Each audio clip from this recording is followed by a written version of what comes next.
За та бүхэнд Black Mirror цувралынхаа Season 2-ийн 2 дугаар анги болох White Bear буюу цагаан баавгай ангийг ярьж өгье. Энэ анги нь IMDb дээр 8.0 гэх өндөр үнэлгээг авсан ба Netflix болон бусад сайтууд дээр топ 10 ангийн жагсаалтад орсон болно. За зүгээр сухаар Black Mirror-ийн шинэ интро хийжлээ. Та бүхэнд төлөөлье.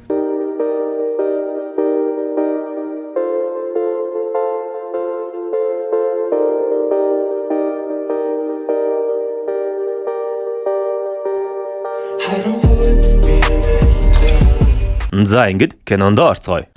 Нэгэн бүсгүй нүдэнэ толгой нэг өвдсөн байртайгаар сэрнэ. Гараа хартал боочгсон байна шүү. Бодол шарх авсан өвдөж байгаа бол та. Зургт нь насцсан учир битүүлэг ийм дүрс гараад шалан дээр баахан эмнүүд асгараатай. Тэр толинд өөрийгөө харан гайхах ба юу ч санахгүй байгаа бололтой. Доод давхраас ус олж уугаад ойр тойрныг ажиглавал дэлгэцээр бас л нөгөө тэмдэг. Он сар нь 10 сарын 17 хүртэл хэрэгсэлсэн.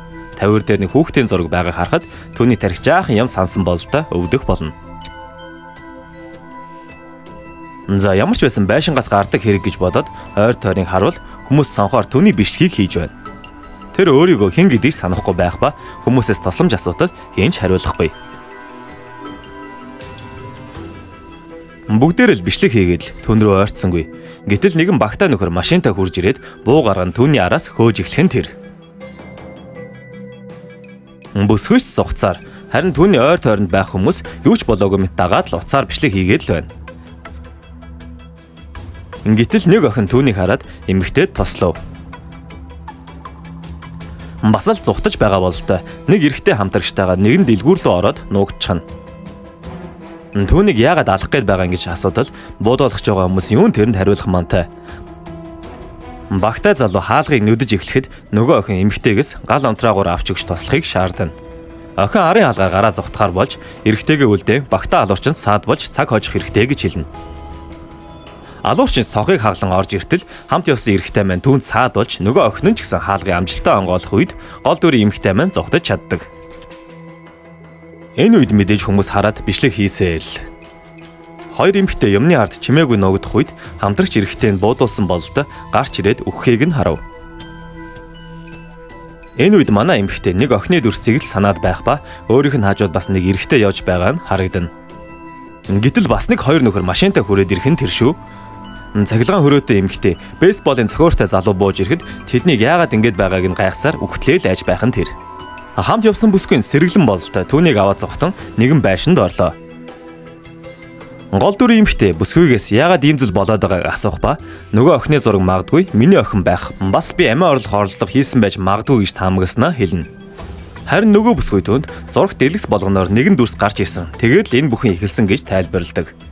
Тэр дүрсийг харуул хүмүүс ажиглагчд болдог. 10 хүний 9 тим болсон байгаа. Тэд зүгээр л хараад зураг дараад л явдаг. Харин нөгөө багтаа этгээдүүдийг анчид гих бололтой ба тэд энгийн байж байгаад юу ч хийж болохоо ойлгон хүмүүсийг алж эхэлсэн гих болно. Тэгээд тэр хоёр газрын зураг дээр зан цагаан баавгай гэх аюулгүй бүс байгааг хэлэн явхаар шийднэ. Цагаан баавгай гэдэг үгийг сонсоод эмэгтэй толгой дахиад өвдөн нөгөө охиныг харж эхлэнэ. Харин байшингийн гадаа хоёр ажиглагч тэднийг хараад байж байлаа. Эмэгтэйгийн ч уур нь хүрсэн бололтой нөгөө хоёрыг араас нь хөөн тоосох шийддэг. Тэгэхдээ нэг нь уцаа унгатал түүнийг эмэгтэй харах гэсэн боловч нөгөө бүсгүй цахилгаан бороохоо гарган үзэхгүй байхыг санал болгоно. Хэрвээ чи үүнийг харуул чи бас тэдний нэг болно гэж хэлв. Гэтэл араас нь удалгүй л нөгөө хоёр анчин маань хөөж эхлэв. Тэдэнд харин нэгэн залуу гарч ирэн машинд нь хурдан суухыг хүснэ. Гол дүрийн эмэгтэй харин нэг л эвгүй санагдаж суухгүй байхаар нь хүчээр бүсгүйс олгов. Тэд зогтож байтал эмэгтэй нөгөө залууг мэдэж байгаа мэт санагдлаа. Гэхдээ нэрээ хэлж чадахгүй бүсгүй түүний хэн болохыг хэлж чадалгүй асуултанд бүдэрнэ. Залуу тэднийг аюулгүй газар буюу ойроо дагуулж явах ба эмэгтэйд нэг л сайхан санаа биш юм шиг санагдах болно. Ямар ч байсан юм санахгүй ч гэсэн совнин түүнийг ойд очиж юм идэнэ гэдгийг мэдэж байлаа. Залуу түүнээс гараа яасныг нь асуух ба мэдээж санахгүй шүү дээ. Гэтэл тэр машинаасаа буу гаргаад ирэх нь тэр. Тэгээд эмэгтэйн толгойд нөгөө тэмдэгтэй малгайгаа углаад тэр хоёрыг нэг тийшээ явахыг шаардна. Харин дараа нь малгайгаа автал тэдний өмнө аимшиг дүр зураг хүлээн. Хэд хэдэн хүнийг ой модонд цовдлоод өлгцэн харагдана. Харин ажиглагч нар ч ойр хавьд хэдийнэ хүрээд ирсэн байлаа. Эрэхтэй түүнийг хэвтүүлээд буу тулгаж байтал гинэт утсан дуурав. Харин нөгөө бүсгүй симкийг нь ашиглаад хэдийн зүхтаа дамжив. Харин залуу түүнийг модон дээр хүлээд цүнхнээсээ нэг дрил гаргаад ирдэг шүү. Үгүй эн чи одоо дрилээр яах нь вэ? Юуг нь цоолох гэж байгаа нь сонирхолтой. Эмэгтэйч ам 50 ойролсоор хүмүүс уцаа гарган бичлэг хийсээр л. Энэ үед нөгөө зогцсон бүсгүй маань гарч ирэн түүний бууг нь аваад эрэхтэйг шууд бууччихдаг. Гол дүрийн эмэгтэйч амьд гарсандаа ихэд баярлана. Тэгээд тэр хоёр цааш явж байтал анчид дахин гарч ирээд хөөж эхлэн шүү дээ. Тэгээд тэд цагаан баагуур очин удирдлагыг унтраахаар явлаа. Энэ хооронд бүсгүйн дорсомжинд нөгөө охин харагдаад л гаранж гавлуулчихсан хэцүүхэн зориулууд толгоонд нь орж ирнэ. Тэгээд цагаан бааваа нэг л биш байна гэхэд нөгөө бүсгүй чи ойгч бас тэгж хэлж байсан. Одоо би чамд итгэхгүйгээд хаалгаадаггүй. Нөгөө бүсгүй хаалгыг онгоолох үед эмэгтэй толгойд бас л юмс орж ирнэ. Нэг залуутай нийлж ямар нэгэн зүйл шатааж байгаа бололтой. Тэгээд цагаан баагаараа хүссэн үсээгүй л орлоо. Тэгээд тэр хоёр маань удирдлагын төв дээр ашгүй ирлээ. Гэхдээ сонирн байгааз ямар ч хүн байхгүй, ямар ч саадгүй хүрээд ирдэг нь. Тэгтэл хаанаас ч юм нөгөө хоёр анчид ашгүй та хоёр энд байна уу гэж ороод ирдэм байгаа зү. Эмэгтэй анчин хөрөөгөө гаргаж ирээл нөгөө бүсгийн гарыг зүсээд дараад авах боловч манай эмэгтэй нөгөө анчных нь бууг нь булаагаад авчихдаг. Тэгээд л амар анчнаа шууд буудтал юу болсон гэж цаасан солиод. Юу болов яав ив гэтэл шууд хамаг орчин тайз болоод хувирчдیں۔ Үзэгчч орилолдон багталтай наргагүй үзнэ. Тэгсэн нөгөө арын 3 нь босож ирээд түүнийг сандал дээр хөлөв. Тэгэл тайзан дээр тоглолт дууссан мэт бүгдээрээ ясалж байгаа юм чинь бодол тавилттай жүжиг гэдгийг нь бид мэдлээ. Харин нөгөө машинтай тасалдаг буудуулсан ах хүү чинь тайзан дээр түүний хэн болохыг тайлбарлаж өгнө. Ингээд бүгдээрээ энэ бүсгүй хэн болох яагаад ингэсэн гэдгийг олж мэдцгээе. Нэлэгцэн дээр нэгэн залуугийн зураг гарч ирнэ. Та хоёр тийм ч алдартай байгаагүй. Харин одоо бол маш алдартай болсон гэхэн тэр. 6 настай бяцхан охиныг гэрээс нь хуурч ор сороггүй алга болсон юм байна л да.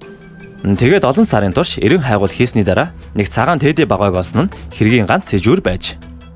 Энэ эмэгтэй найз залуутайгаа охиныг ойч хатаагаад тарчиж байхад нь бичлэг хийж авсныг тэдний утаснаас олж барьсан юм байна л да. Нөгөө тэмдэг нь харин найз залуугийнх нь хүзүүн дээрх шивээс байж таардаг. Алуурчин эмэгтэйг Скелен гих ба тэр камераар бичснээ хүлээн зөвшөөрч найз залуу нь түүнийг дарамталж үнийг хийлгсэн гэж мэдүүлжээ. Энэ шүүгч үнд нь итгээгүй ба Скелен охины зовлонд баясаж байсан гэж хэлэн түүний шийтгэлийг зохих ёсоор өгнө гэд энэ шийтгэлийг гүйцэтгэж байгаа хэрэг. Харин түүний найз залуу нь өөрийгөө дүүжиж хүртэх ёстойгоо хүртсэн байжээ. Ингээд та нар энэ гимгүү царайсан эмэгтэйн талаар мэдэж авлаа. Үзэгчч үүнд багталтай наргагүй үзэж байх ба бүгдээрээ л нийж түүнийг бөөлийдэн. Чи хөөхий жаахан охиныг айж байхад нь зүгээр л ажиглаж байсан.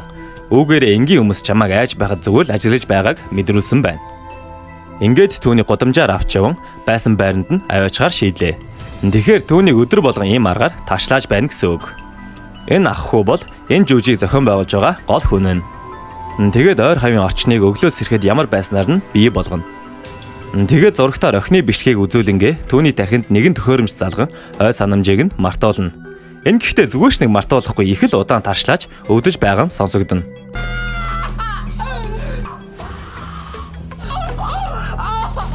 Энэ хооронд он сар хэрэгслэх, зурагтаар гарах тэмдэг, хүүхдийн зураг гих зүйлсийг анхны байранд нь тавина. Өглөө болоод цагаан баага шудраг ёсны паркаар хүмүүс зочлох гэж ирнэ. Харин нөгөө зохион байгуулагчид хүмүүст юу хийхийг нь тайлбарлаж өгнө. Хэнтэй ч юу ч ярихгүй, камераар л бичих хэрэгтэй. Бас түүнээс 3 м зайтай байхгүй бол тэр аюултай. Өчигдөр гэхэд л тоосох шийдсэн. Хэрвээ байдал биштэл бид хариу арга хэмжээ аавна гэж зааварчилгаа хүмүүст өгнө. За тэгээд үүнийг үзээд таашаал авцгаа. Ингээд шоуга эхлүүлээгээд дараачийн өдөр давтагдана.